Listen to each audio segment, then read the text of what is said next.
TYT Sports recapping a busy weekend in boxing. We bring in Robert Exel, the editor-in-chief of boxing.com. Robert, how are you today?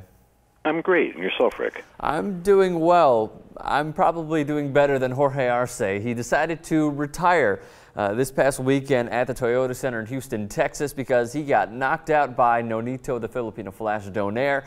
There are many things to discuss with Donaire. One of them is that, look, it was a rough week for Filipino fans with Manny Pacquiao getting knocked out by Juan Manuel Marquez in their fourth bout of a great rivalry. It's turning out to be a good rivalry between the Philippines and Mexico.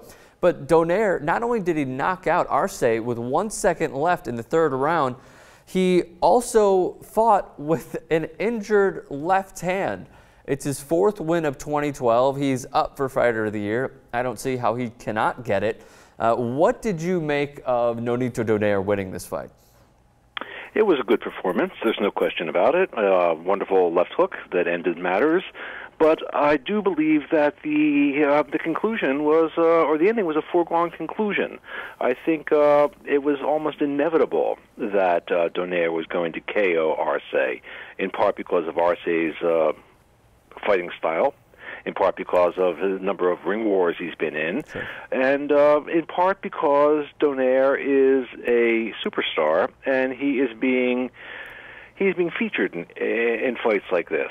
It was not a competitive bout. They're good friends, and I think it was a nice payday for Arce to sort of bow not so gracefully out of the sport. Donaire is now 30 years old. He has won 2 world title belts in 2012. Let me ask you this. We talked about it prior to the fight when we were previewing the Donaire fight on Saturday, that he seems to not get this sort of respect that he deserves. I mean, being on this stage, he's been on HBO for a while. Do you think that he's starting to turn a corner with boxing heads and boxing fans, getting the respect that, I mean, we certainly believe he should get? Do you think that he's starting to get it a little more? I do believe he's starting to get it, in part because he's getting the exposure that is necessary for him to get it. He's also incredibly mediagenic, as you know, very media savvy, wonderful personality, and a darn good fighter.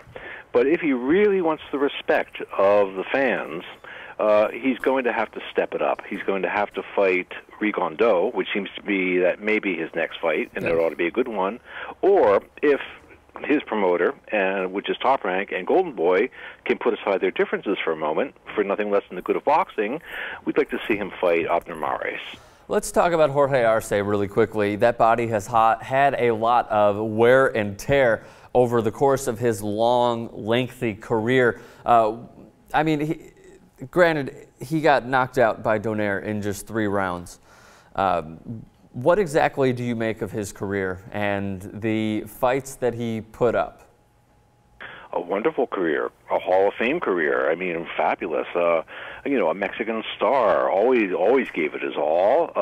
A real tough guy, a thrilling performer, a wonderful career. There's no question about it. But his career was on its last legs prior to his fighting Donaire. Again, I have no problem with his getting a nice payday, no problem whatsoever. But he didn't land a significant punch in the 3 rounds that the fight lasted, which speaks perhaps volumes towards Donaire's superiority, or perhaps it speaks to how much Arce had left.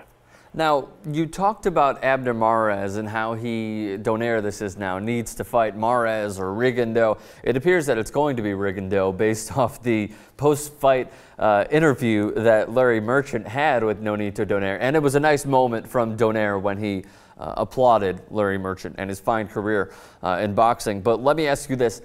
There are obviously, if you're just jumping into the sport of boxing, you need to know that Top Rank and Golden Boy absolutely despise each other. It's hard for them to work together just to get a solid fight up. Abner Mares is with the rival promoter. How exactly can this fight get done? And you know what, put that to the side. Can this fight get done? At the moment, no. The fight cannot get done. As you say, they despise one another. There's real animosity between the two, and neither wants to not only risk their property against a really tough opponent, but neither wants to deal with one another. They have history. It's obviously bad history, and I see no signs of any sort of melting of the roadblocks that exist between them. I don't see anything I don't see any change in sight. Well, Donaire has said that he wants to fight Mares, and he's been vying for it for about 2 years, and how he wants to get it done. If the fighters want to get it done, why can't the promoters?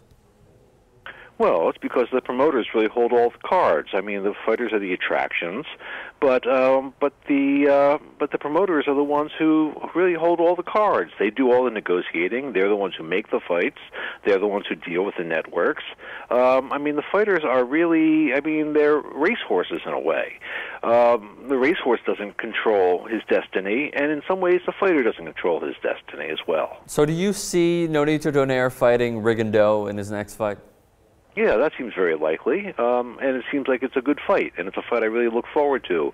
But the fight that everybody really wants to see is Mares. I mean, that ought to be a fabulous contest. Whether or not it happens or not, I have my doubts. Robert Exel, the editor-in-chief of Boxing.com. You can follow him on Twitter at boxing_com and follow his great writing at www.boxing.com. Thank you, Robert.